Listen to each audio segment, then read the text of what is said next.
So I understand that you are on a little vacation. What's going on with the vacation over there? I am. I'm actually down in the Outer Banks right now. This is one of two vacations I've taken in the past 7 years. So it's kind of, I don't want to say well earned, but much needed. Down here with my in-laws and all of the children that they have. So I'm an only child, but my wife is a family of four.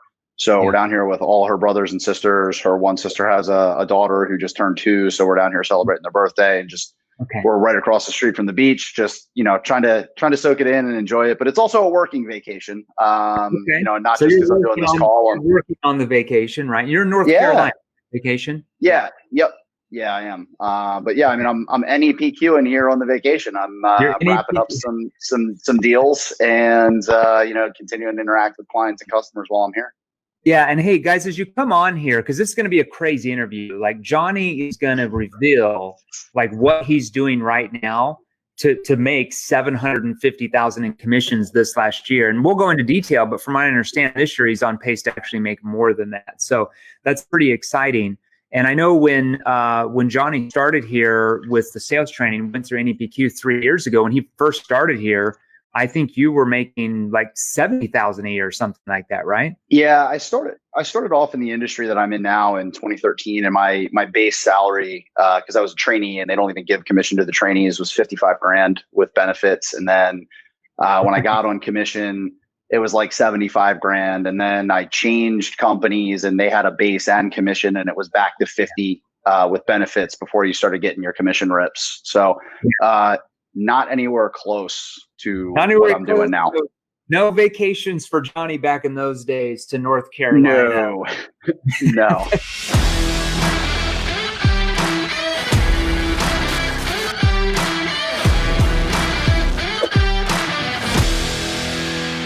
Johnny's obviously a big fan. We've been training Johnny for 3 years now. He is totally owning it and crushing it in his industry. One of, if not the top salesperson in his entire industry at this point. So Johnny, tell us, where do you live and what do you actually sell? Like, what industry are you actually in, so everybody can just kind of get a background? Yeah, sure. So I'm in Maryland. I live on the Eastern Shore of Maryland, but my sales territory is Maryland, District of Columbia, Northern Virginia, 2 counties in Delaware, and then a small sliver of West Virginia, where we have one existing client. I'm in the medical device industry. I'm a distributor of medical devices for orthopedic procedures. So total knee, total hip, total shoulder, sports medicine, and accompanying procedures and products in that market space. But our bread and butter is arthroplasty, which is a fancy term for joint replacement. So you're selling medical device sales. What do you think is the average earner in like a guy or a gal that has a medical device sales job like you? What does the average person earn in that industry?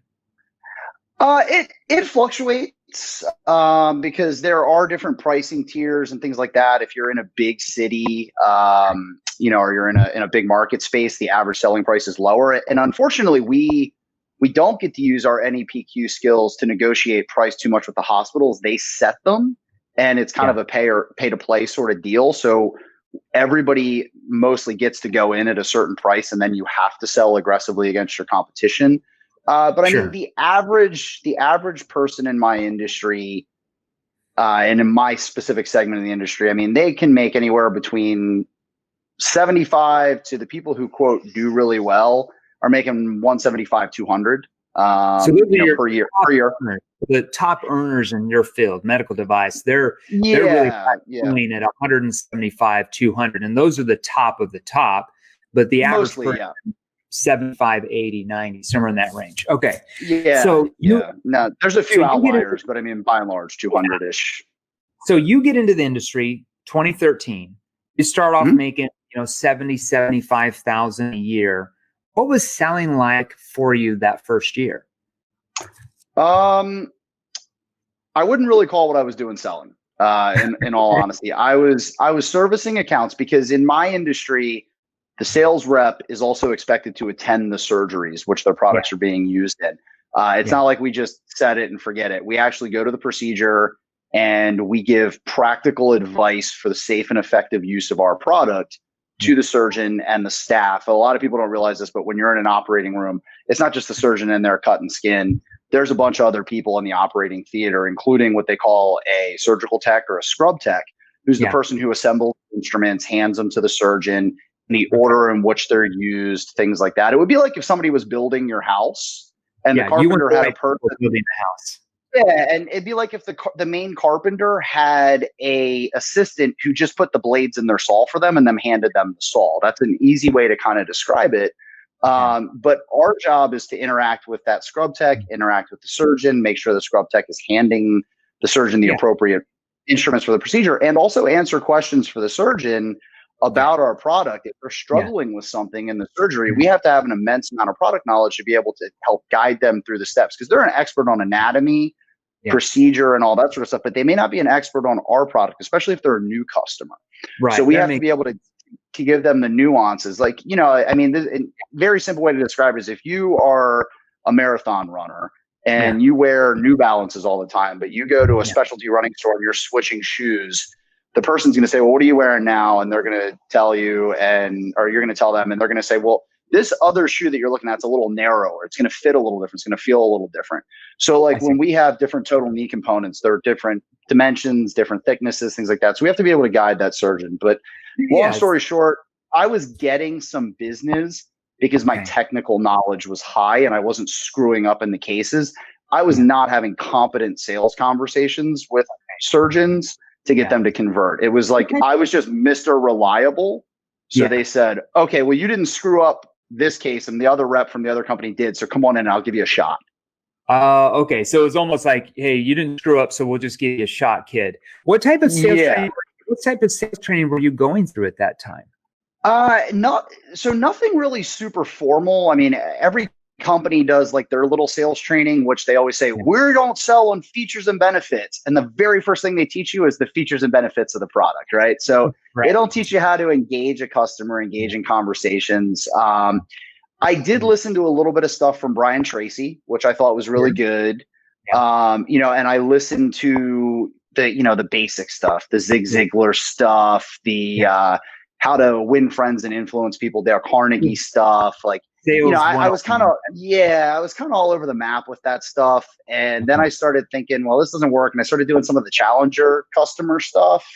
And that kind of worked a little bit better, but it still wasn't hitting the numbers that I wanted to, or the conversion rates that I wanted to. So you weren't hitting the numbers. How did you find us? How did you find Jeremy Miner? How did you find NEPQ? And this was about 3 years ago. So you went through about 4 years of that way of selling. You're making, $50,000, $75,000, $80,000 a year, according to you, I think from what you told me before, beating your head against the wall some nights. Yeah. And then how did you find NEPQ? How did you find the training here? What happened? So I moved from, I used to work for depending on, how the market swings, it's either the largest or second largest company in orthopedics called Zimmer Biomet. I used to work for them, and I moved over to a smaller company called Conformis because I figured there's more upward mobility room there. And if I can go sell this kind of nuanced, niche product, I can do anything, and I can always go back and cover trauma cases for a big company like Stryker if I need to. So I started having to actually sell products as opposed to just be Mr. Reliable in the hospital, the guy that knows all of his stuff. And I started bombing sales calls because I didn't have the cadence. I didn't have the finesse to get it done in a way that I wanted to. And then I got the most awful thing that you can get, which is the desperation, right? I was just dripping with that desperation to succeed. And I was just throwing crap at a wall, hoping something would stick. And I had the manager that hired me come to a sales meeting that I had set up. And I bombed, man. It was terrible. Like, it was embarrassing. I thought this guy's going to fire me afterwards because he thought he was getting, Mr. Team Leader sales guy. And he was getting, a guy who just knew how to make sure that the trays had the right stuff in it. So you knew a lot about the product, but you just didn't know how to communicate to get the doctors to basically persuade themselves why they should go with you rather than someone else. Exactly. And I think I had that communication skill set in me, but all the sales training I had done, I bombed that meeting and I thought to myself, like, man, I've got to put food on the table for my family. I got to get better at this. So I started looking at, what are advanced sales training courses, things like that. So I'm Googling and searching and, Right. Facebook, I'm pretty sure, spies on your Google or shares information. So I was actually in my car and, I was sitting at a stoplight and I, looked at my phone and I flicked on Facebook for a second while I was just sitting there waiting. Sure. And I scrolled and I saw 2 sales training ads pop up. It was first one was the hardcore closer guy with the sleeve tattoo and the guy that tells you to, threaten your customers. And I looked at it and I thought, well, this isn't any better than what I'm doing now. And then I scrolled down a little bit and then there was an advertisement for your program in the early phases of your program. And I looked at it and I thought, this is interesting. So I drove a little bit by putting my phone down and then I pulled off to the side of the road on the shoulder. And this probably isn't the safest thing in the world. So don't go doing this. But, I'm sitting on the shoulder, flicking through my phone and starting to read about this and reading a few of the comments. So I clicked on it and I immediately thought, they might be onto something here. So I bought the first phase of training right there on the side of the road. 21-day challenge and 8-week elite. At the time, it was different. We didn't have light speed back then. It was, it was a PDF document and webinar deck. Webinar deck and some audio. And I'll be honest with you, and I don't even think I've shared this with you, Jeremy. At the time, the only money I had in my savings account from that point was what was left from wedding gifts. Wow. And I didn't ask my wife permission, which I should have. Yeah. But I spent about $1,000 and we only had a few thousand left on this training. I bet big because I believed in it right away. And I went to a sales meeting the next day. And when I got home, I dove into this, right? I was going through the whole thing. I was up all night. I probably had bags under my eyes at the sales meeting, looked like I was hungover going in there. Sure. But guess what the client said? Okay, this sounds like it might work for me. I'm going to give it a try. Okay, so you started to go through NEPQ that night. You buy it that night without talking to anybody, which sometimes that happens. And that was kind of our older version of the product, which is not even half of what we have now. And so you go in and you start going through it for 3-4 hours at night. The next morning you have a sales call and boom, you make a sale.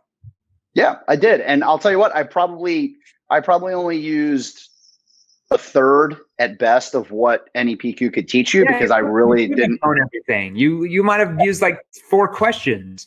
Yeah, I probably. And I was fumbling over myself and trying not to screw up. But I didn't act desperate. Because at that part I thought, well, I don't have anything left to lose here. Right. So, I went for it and the guy said, yeah, okay, we'll try it. And then that guy became a customer and I started studying more, started digging in more. And where did it go from there? Started rolling. 2, 3, 4, 5 months. Like what started changing for you as far as like your sales ability by going through NEPQ compared to before? So selling got easier, right? Yeah. Because it was more natural. It was less adversarial. And I started converting clients that people thought were like untouchable clients. They were too tied to their other company. So in our industry, there's a lot of surgeons that have consulting deals with other companies, designing products, or they're just super high volume surgeons. Like the average total knee surgeon does 100 knees a year. These guys that are the super high volume do 500, 600. And people are almost afraid to talk to them, Right. Yeah. So I just started talking to them and I started engaging them in conversations and I started converting their business because I wasn't pressuring them into a sale. And I think that the biggest thing that NEPQ taught me at the beginning was to learn to detach yourself from the outcome. Yeah. And also to be natural, have good tonality when you're talking to people and ask questions that would come from their perspective as a client, like don't try to corner them in and bait them into a close. Yeah, you're fine. Yeah. And it's not like and I want to make sure everybody understands, it's not like Johnny's like talking about, I just went in and talked to him about the weather and build a relationship of trust. He's talking about, he went in and talked to them and had skilled conversations with skilled questions, skilled NEPQ questions at each level of the sales process that got that doctor or surgeon to persuade themselves that they were going to change their situation, and they were changing with Johnny. That's what you mean. Every time, every meeting with an orthopedic surgeon starts like this. They walk in, it's lunch in their office, and they go, all right, I got 6 minutes because I got patients waiting at her. What do you have for me? And my reply is, well, before I get into the boring stuff that I do, maybe if it's appropriate, could I just ask you a couple of questions to see if, what we have here even fits with what you might be looking for? And when you ask those guys something like that, or something similar to that phrased effect, they it's almost like they blow back. I've only had one guy out of probably 50 say, no, just show me what you got. Yeah, I think that guy really did only have 6 minutes. So they're used to the salesperson jumping in and pitching them, right? So they're just used to that. Yeah. Yep. What type of results did you start getting that first year, though? You started going through an NEPQ, just the basic course. Where did your income go from like 75 grand the year before to what did it go through the next year? So it was, about 75 to closer to about 200. Yeah. So you more than doubled, guys. And I apologize. Yeah. I had to move out of my office because I got a bulldozer right next to my office window. So I came into a different room. Now we have the landscapers over here on the other side of the house. I can't escape all this stuff over here. So I apologize. Can't win. So before NEPQ, you've got the sales job. You're making about 70, 75 grand a year. You're pounding your head into the sand. I mean, you live on the East Coast. It's not cheap to live there, where you live, for sure, the DC, Baltimore area and stuff. And so you get into NEPQ. A year later, your income goes from 75 to 200. How was life different for you at that point? I had more freedom. I wasn't as worried about my wife telling me that she was pregnant with our first child. Right. I wasn't nervous about being able to provide for my family anymore. And it wasn't so much the number that made me feel that way, the dollar amount, because we can always go for more, right? What I felt confident about is I now had the skill sets, or I was developing and working within the skill sets and the skilled training that I needed to use to know that I was not going to be one of those sales guys that was a flash in the pan that had a $200,000 a year and then dives back into the $65,000 a year. It was consistent, sustainable, and increasing results every month. Here's the one thing I love about you, and this is why you're tenacious. Okay, this is where our students go from just being NEPQ, doubling their sales or maybe tripling their sales to like 10 times, and they're selling the same thing. So now at this point, you go from 75 grand a year to over 200,000, selling the exact same thing as before, but now you have the skilled questions. You kind of know what to do. What caused you at that point? Because I always have a joke that low six-figure salespeople have such large egos. They think that they've arrived if they make 150 or 200 grand a year, that they can't learn anything else, that there's no way to make more money than that. You're at 200, you're like, hey, Jeremy has this advanced inner circle program where he writes out the sales structures with you guys, breaks down recorded calls. You have access to him, or you can ask him questions through Vox or role playing. What caused you to want to get into that program at that point? You're already making 200 grand a year. What caused you to want to learn even higher advanced skills than that?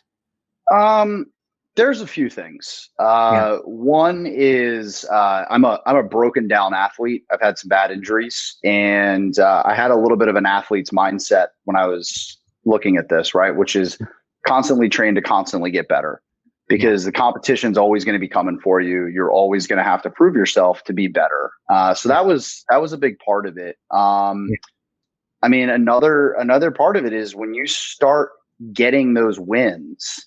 Yeah. If you're a competitive person and that's what's, part of the driving factor for you, you want to keep getting them, right? And you want to get more iron sharpens iron, right? So if you don't continue pursuing the improvement of your, I don't want to say craft and sound like an actor who's on the inside the actor's studio, right? But if you don't continue improving and pursuing what you're doing, especially in a program like this that is continually evolving and getting better, then you're doing yourself a disservice. as a professional. And I'm around surgeons who are, they can be some of the best guys in the world at what they do, but they are constantly learning as well. So when you surround yourself with other people who are motivated to constantly improve and constantly learn, it becomes a positive echo chamber, as opposed to the negative echo chambers that exist out there. And you want to just kind of keep hitting that mark and getting better. So let's go from there. You join the advanced program, the inner circle, the one-on-one program. We write out your sales structure with you. We tie in NEPQ to what you sell. So your questions now are industry specific. There's no guessing. There's no winging what you should do for your industry. We just do that with you. Start training you one-on-one. What started changing for you even at that point? So this is the part where coaches really matter.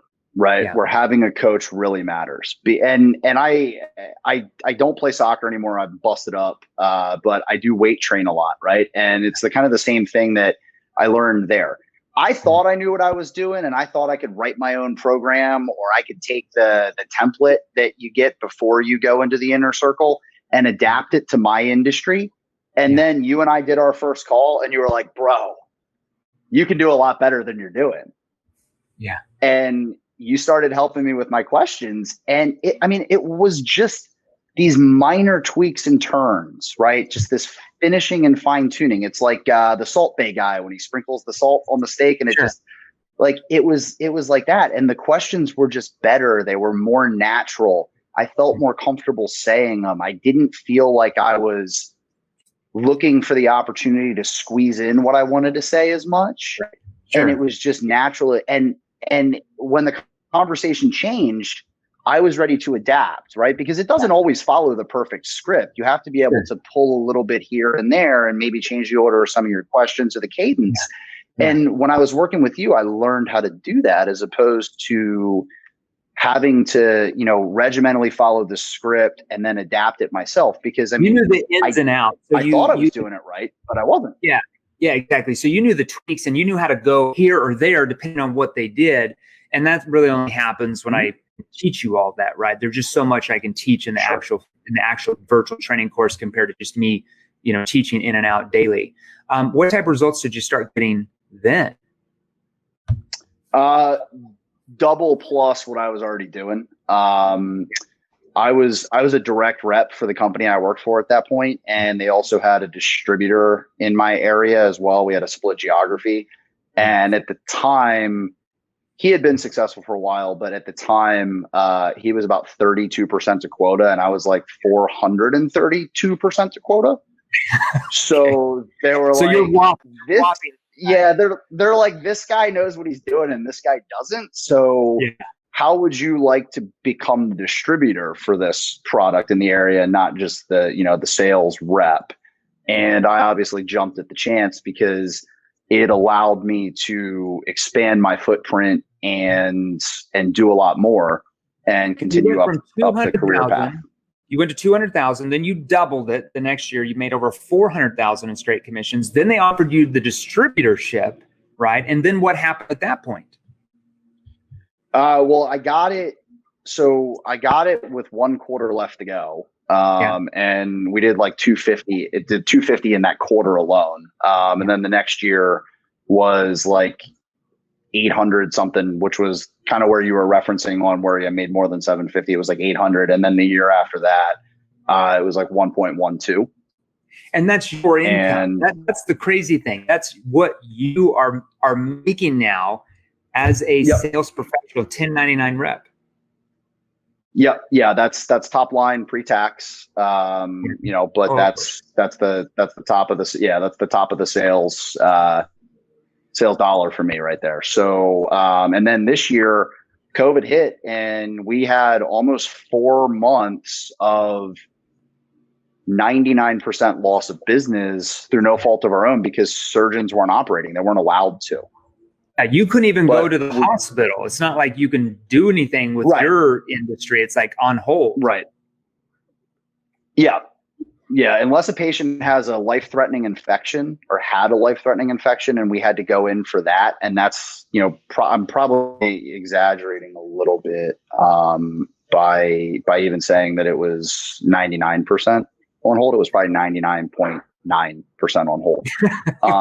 But in that time, we had a pipeline building, and we continued to engage our clients, and that's starting to pay dividends now that we're back to doing procedures. And on top of that, our pipeline was building enough that although we are going to take a hit this year, it's going to be close to what last year's income was at full 12 months last year, when So we're with going the pandemic, to be only working for 7 months. You're telling me with the pandemic, you can't even go visit surgeons for 5 months this year. You're still going to make what you did last year. Pretty close. I mean, I would need to run the exact figures, because sometimes there's revisions and things like that, which bill out a lot higher. But yeah, I mean, we're going to be very close to what we did last year, even with the pandemic having put us on pause. Where do you think you'd be at right now if you hadn't ever gone through the NEPQ sales training or the advanced training with me? I would probably be just a guy covering surgery cases like I was before in the hospital, not doing what I'm doing now. My life would be totally different. Okay. I have to ask, are we on at least your wife's fan club that she likes us? Yes, very much so. Okay. That's all I ask for.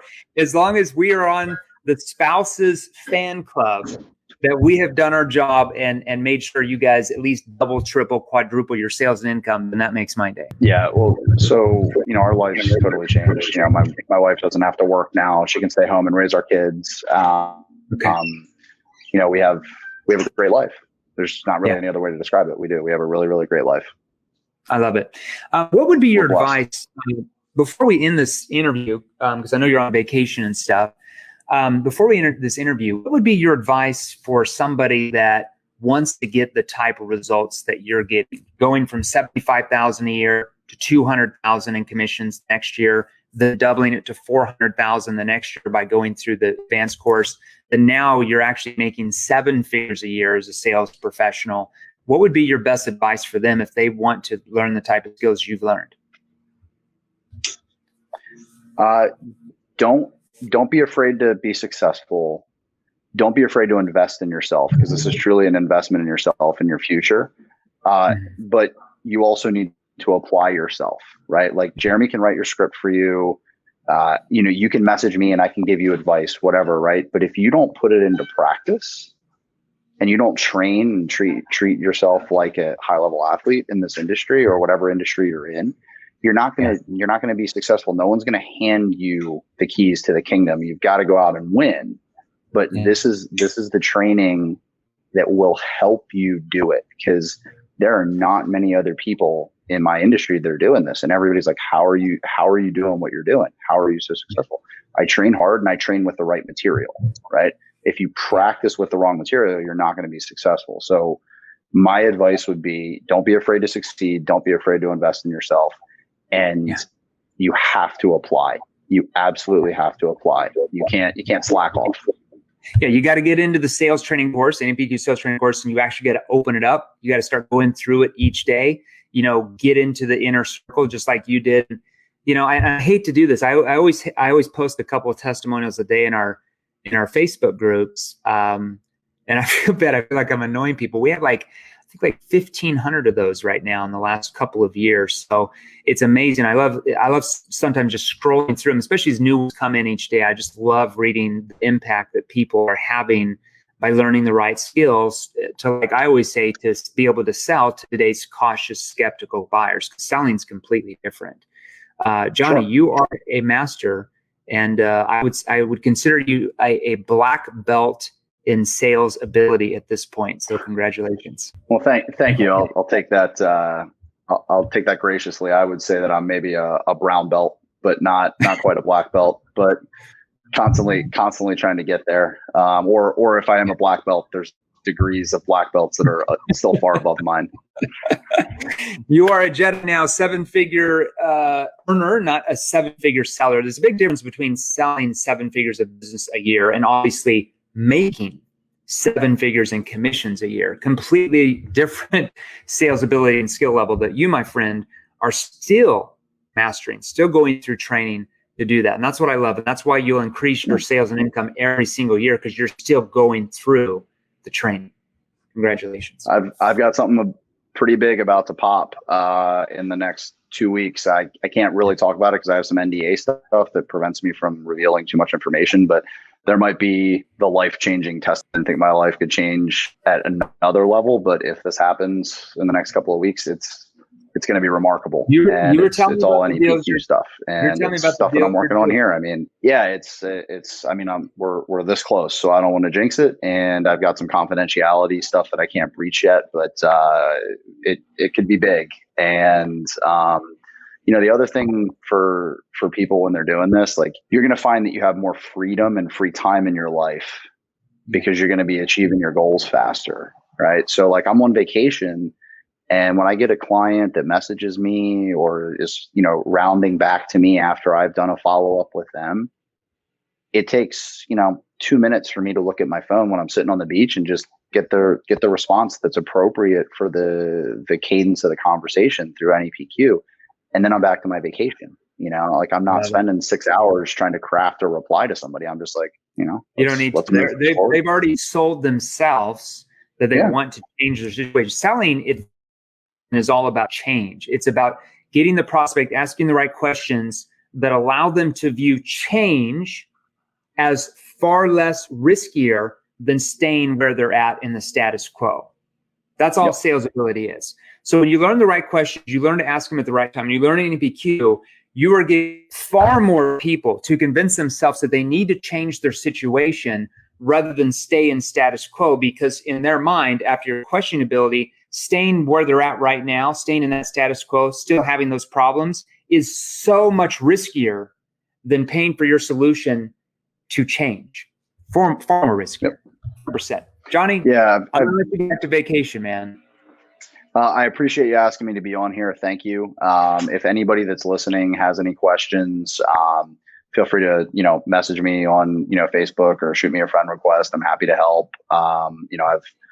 I've connected with a lot of people through NEPQ, and, I've tried to give as much advice as I can, without, giving anybody bad advice, because I'm still not, I'm not Jeremy. He's the master of this, but, if anybody's got any questions or, just wants to chat, I'm happy to make time for people when they're NEPQ, followers as well, I love it. Johnny, go have some fun. Everybody, thanks for having Johnny on here. Love you, man. Like a brother. Take care. Have fun with your spouse and your family out there. Have fun. Yeah, we're getting ready to head over to the beach in a few minutes. So I will go get on the beach, dude. All right. Thanks, guys. Bye. All right.